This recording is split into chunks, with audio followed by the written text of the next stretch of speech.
We have the rotavirus, rubella o German measles. Rubella is German measles, na to correct. So, may vaccine, attenuated. So, attenuated rubella vaccine man eh. So, none ang drug. Okay, we have flavivirus, group B, arboviruses, yellow fever, dengue, encephalitis, wargic fevers, attenuated. So, live attenuated flavivirus vaccine or arbovirus vaccine. So, wala siyang chemotherapy. So, Hep C virus, hepatitis, none vaccine, none man ang drug. Coronavirus, respiratory infection. So, wala pa ang drug. Wala, as of now, wala pa. Okay? So, underdeveloped pa. So, rabies virus, we have the rabies, of course, cause rabies infection. Inactivated or live attenuated virus vaccine. None yung chemotherapy. Vesicular stomatitis virus, wala. Okay? So, next, filovirus, Marburg virus, Marburg disease. So, none. None din yung vaccine and then the drug. Ebola virus, hemorrhagic. I think may ara ng Ebola vaccine eh. So last time, itong slides wala pa dito. Okay? And then, wala pang drug for chemotherapy.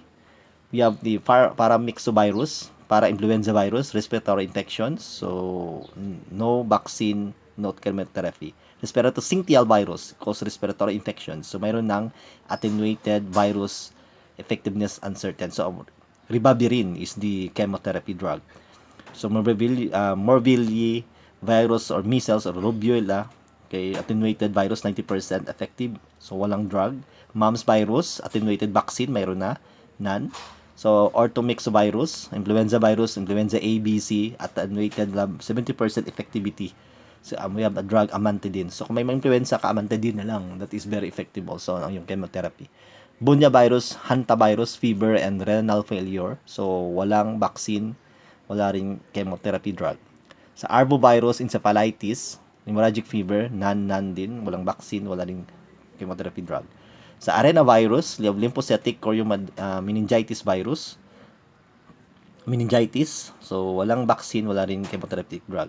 Junin o Machupu viruses, hemorrhagic fever, so none din, okay? Lassa virus, cause hemorrhagic fever, so none din yung basta none class, walang vaccine, wala rin chemotherapeutic drug. Reovirus, human rotavirus gastroenteritis, so no vaccine, no therapeutic drug. Orbivirus, Colorado tick fever, non-vaccine, no therapeutic drug pa rin. Human immunodeficiencies viruses, HIV-1, HIV-2, AIDS-related complex ARC, so wala rin vaccine, wala rin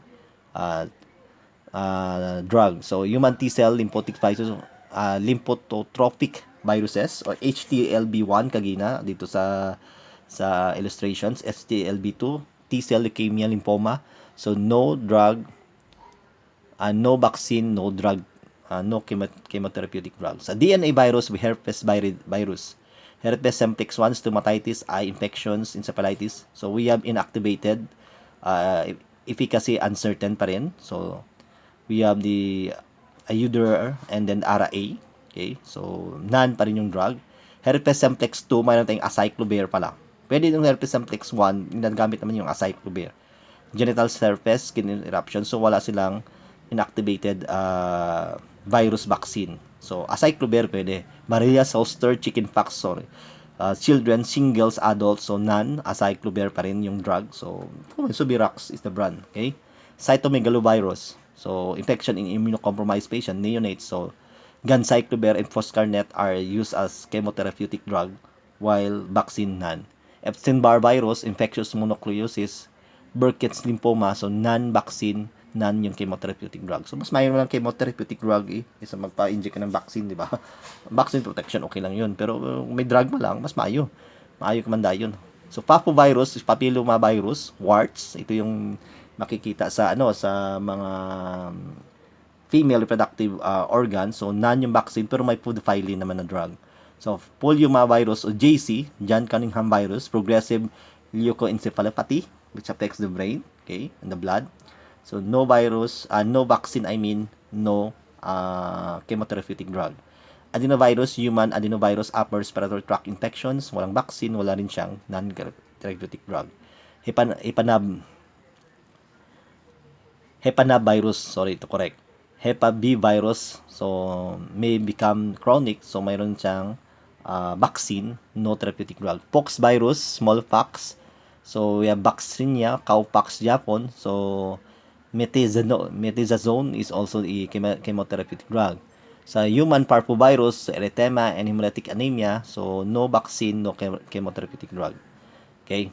So for influenza A virus replication process class, so we have here the virus. Okay? The viral envelope, the viral RNA, and then, so usually the process, the penetration process is true kasi naked siya. Usually it binds with the receptor, and then it follows the endocytosis process, then carried out by endosomes. Kasi yung endosomes class, yun pa rin yung nasa cell membrane, okay, or the vesicle tawag nila. So once nadira siya, nagkaroon ng tawag natin uncoating process. So i-release yung genetic material, and then yung genetic material nagkaroon ng replication process, or the viral RNA undergoes the transcription process. So ma-form siya ng yung tawag natin na viral RNA na gid siya. Okay? So pwede doon magkaroon ng translation process sa ribosomes. Sa ribosomes, o pwede siya i-release doon. So magkaroon ng translation process sa ribosomes. Take note. And then synthesize siya, i-produce siya into viral proteins. Then it will pass through the endoplasmic reticulum for further protein synthesis, and then mag-mature siya then sa Golgi apparatus. Then it will be released via exocytosis process man, okay, or via budding, this one. So kung dito naman sa nucleus nagkaroon ng transcription process, of course it will be packed again. So para dito pwede rin yung viral proteins, pwede din siyang pumasok doon balik sa nucleus, or pwede dito na diretso sa endoplasmic reticulum. Okay, to correct again, to additional info, yung viral proteins, take note, pwede din dito sa endoplasmic reticulum, pwede rin siyang bumalik doon sa nucleus. So sa nucleus ipack siya, okay? So mag-form siya ng ribonuclein protein, okay? And then this ribonuclein protein undergoes budding, and it will be released. So virus na siya. So sa virus, automatically it will spread throughout the body. Okay? For herpes simplex replication virus, so yung attachment is via fusion kasi mayroon siyang tinatawag natin envelope, take note. Then it will be carried out by the cytoskeleton down to the nuclear pore. So magkaroon yung tinatawag natin penetration process. Then inside the early and late, it will be converted into early and late mRNAs. Then pwede rin siyang pumasok, mag-diffuse, okay, or goes to the mag-diffuse siya, pwede siya mag-diffuse or exit in the cell membrane through the nuclear pore down to the endoplasmic reticulum, kasi doon sa endoplasmic reticulum i-process So after that one, it will diffuse again to the nucleus, the undergoes polymerization process. Okay? Sa polymerization process mo, it will be transported into viral RNA na siya. So sa viral RNA class, take note, pwede na siyang magkaroon na siyang tinatawag natin na release, sa nucleus through that nucleoprotein. Then it will be released to endoplasmic reticulum. So endoplasmic reticulum, i-process na naman siya class. So anong function ng endoplasmic reticulum? Usually it involves in the protein synthesis. Okay, mga modifications pa dira. Then it will release through exocytosis process. Yun ang natawag natin na herpes simplex replication process. Again, attachment because it has envelope, so process of fusion. Then yung cytoskeleton will guide or carry the viral cells down to the nuclear pores. So mag-penetrate din siya. The early and late messenger RNAs. So take note, pwede siyang pag-abot na class, mayroon siyang ginatawag natin na conversion na. Okay? Then itong mga mRNAs nito, viral RNAs na ito, take note, ito yung mag-exit out of the nucleus, then enters the endoplasmic reticulum for further for protein synthesis. Not endoplasmic reticulum plus, ribosomes, this is ribosomes. Okay? So, ribosomes class, magkaroon lang natawag natin protein synthesis, it converted to RNA polymerase enzyme. So mag-undergo ng polymerization process, it is converted to viral DNA. Okay? Yung mga viral DNA niya na yung ganyan class, usually, ito yung mag-exit na naman papunta sa endoplasmic reticulum. Okay? So, sa endoplasmic reticulum, tandaan nyo class, yan ang tinatawag natin na further protein synthesis and modification process until na form siya ng true viral virus and it will undergo the exocytosis process. Okay? So, yung RNA polymerization class, ito yung natawag natin na wherein it copies the genetic material, then take note, usually mag-form siya ng natawag natin na mga viral DNA. Okay? Kasi yung viral DNA mo, doon rin, in viral DNA, di ba, usually, nag-form yung RNA mo or the viral RNA mo coming from the DNA. Okay? And pwede rin magkaroon ng tawag natin na sa RNA na niya, sa RNA or messenger RNA, siya yung nag-carry ng message papunta doon sa ribosomes for protein synthesis na mag-form ng tinatawag natin na viral DNA or it undergoes the RNA polymerase. The RNA polymerase is enzymes which produces the viral DNA. Okay, to correct. So, kung viral DNA na siya, pwede na siyang what we call this one, i-release, then it will enter the endoplasmic reticulum. Take note, sa endoplasmic reticulum, may further protein modification and synthesis process. Okay? So, pwede pa rin siya mag-mature doon sa Golgi apparatus, then it will be released through a process of exocytosis. So, we have chemoprophylaxis influenza. Okay? Yung amantadine and rimantadine. So, hindi na tayo mag-study ng structure. So, both drugs interfere with penetration of hosts by viruses and block the early replication. So, usually, itong ginagamit nila dito sa penetration of the host cells. Okay? Penetration of the host cells, meaning, pwede na i-block dito ng mga amantadine and rimantadine. Okay? So, both agents inhibit the replication of influenza A virus at low concentrations. So, pwede rin siya mag-inhibit ng replication process. Dito, ang replication process happens. Okay? Take note, early and late mRNAs, that is already the viral mRNA. So, mag-undergone pa siya ng protein synthesis.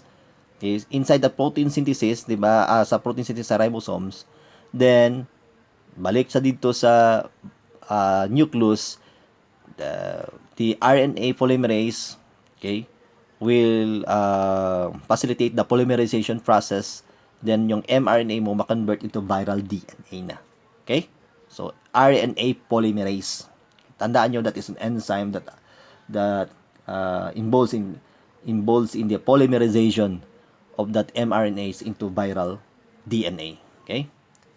So, rimantadine in general 4 to 10 times more active than amantadine. So, mechanism, they inhibit the early step, yung replication like viral coating. So, sa viral coating mo, pwede na yun.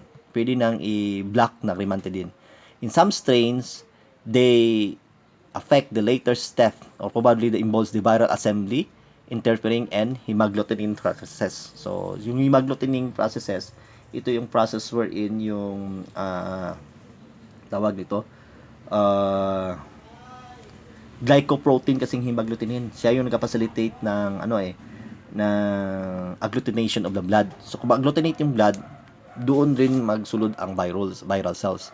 So M2 protein, proton selective ion channel, integral viral envelope of the influenza virus. So M2 protein, this is a protein which involved also in attachment. M2 protein has an important role in both early and late replication. So, before mag-replicate sa class, pwedeng i-block ito ng rimantadine yung M2 protein. So, M2 protein channel, okay, maintains the pH across the viral membrane during cell entry across the trans-Golgi apparatus membrane of infective cells during viral maturation. Kasi yung M2 protein, ito yung nag-maintain ng pH. So, take note, sa maturation ng mga viral cells, it maintains a pH. Virus enters the host cells by receptor-mediated endocytosis and endosomal acidification occurs. So, kasi mag-a-adjust yung virus inside mismo sa cytoplasm. So mayroong tinatawag na ito na endosomal acidification. So, it is the work of the M2 protein structure of the influenza virus. Okay? So, ito, pwede na yang i-inhibit lahat ng rimantadine. Okay? So, ito yung example, binding to cell surface hemagglutinin. Hemagglutinin, take note class, ito yung glycoproteins which facilitates the aggregation of the blood. So, once na doon na nagsulod na yung once nagkaroon ng agglutination, so endocytosis process pala occurs.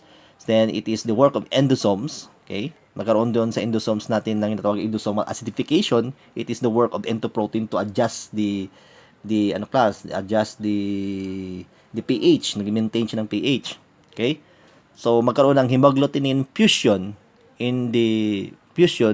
and followed by uncoating process. So, take note, dito yung amantadine.